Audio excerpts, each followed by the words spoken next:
इस बात को आपके समक्ष लाएंगे कि पुनर्जन्म होते हैं कि नहीं। तो चलिए वीडियो स्टार्ट करते हैं। और आपको धन्यवाद है सभी को।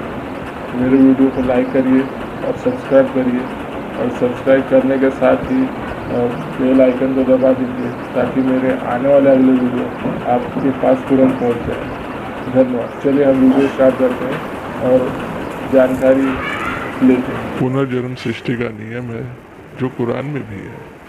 हर सृष्टि के आदि में परमात्मा असंख्य जीवों को उत्पन्न करते हैं और यह उत्पन्न होते हैं जीवात्मा के अपने कर्मानुसार, यानी जो जैसा कर्म करेगा उसके जन्म उसके कर्मानुसार ही होना है। अर्थात यह जरूरी नहीं कि मानव मरने के बाद मानव ही जन्म ले।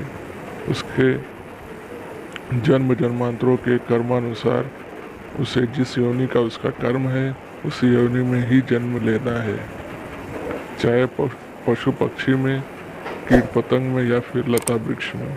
यही हाथी से लेकर चींटी तक और मानव से लेकर वृक्ष तक किसी भी योनि में अपने कर्मानुसार जाता है, जिसमें कोई देवता बनता है, कोई राक्षस, कोई राजा बनता है तो कोई भिखारी। ये सब कर्मों का ही खेल है। कारण परमात्मा न्यायकारी होने हेतु वह सबको उसके कर्मानुसार ठीक ठीक फल देंगे, न किसी को कम और न किसी को ज़्यादा। कारण अगर कमोवेश करे तो परमात्मा पर दोष लगेगा। इसलिए हमें भली प्रकार से यह बात समझ लेनी चाहिए कि परमात्मा के जिम्मे काम ही यही है कि वह सृष्टि की रचना करे, उसे स्थिति में लाना और प्रलय करना, मानव मात्र का किए कर्मों का यथार्थ फल देना।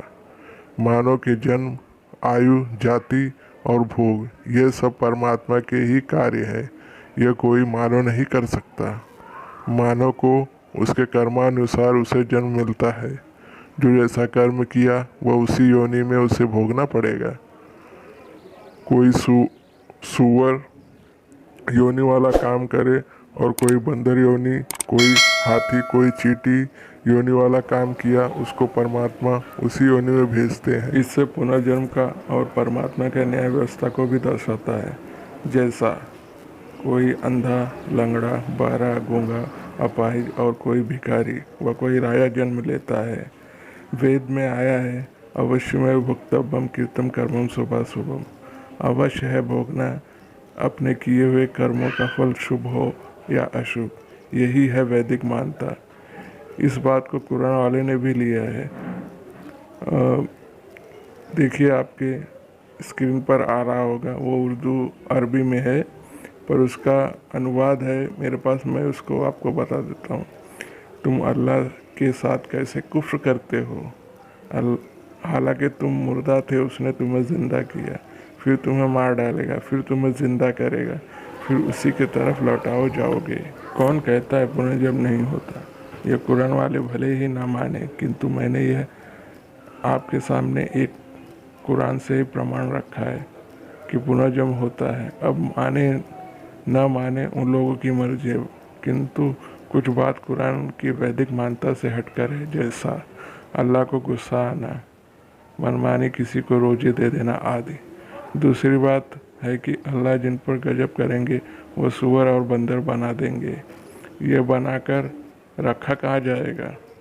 दुनिया में ही आना पड़ेगा। कारण बंदर और सुअर बनकर रहेंगे कहाँ पे? तो उनको अपने कर्मानुसार बंदर और सुअर बनाया गया है, जो कि वैदिक मान्यता है और आपको मैंने इस आगे बताया है। वैदिक मानता है कि मनुष्य का जन्म कैसे होता है। वैदिक मानता के अनुसार मनुष्य जब पाप और पुण्य बराबर होता है तब मानव जन्म मिलता है, जिसमें 3 प्रकार हैं, पुल्लिंग, स्त्रीलिंग और नपुंसकलिंग। यह भी कर्मानुसार ही है। उन बराबर में थोड़ा ज़्यादा पुण्य हो तो पुल्लिंग, उससे कम हो तो स्त्रीलिंग और उससे भी कम हो तो नपुंसकलिंग में आता है। पर इन्हें तो कुछ पता ही नहीं है। सिर्फ एक प्रमाण आपके सामने मैंने रखा है, ऐसे और भी हैं। और मैं आगे और भी ऐसे वीडियो लेकर आऊँगा। आप मेरे साथ जुड़े रहिए और हम इस तरह ही और भी समुदाय, मत और पंथ के लोगों के पोल खोलेंगे। और मेरे चैनल को सब्सक्राइब करिए, लाइक करिए और बेल आइकन ज़रूर दबाइए।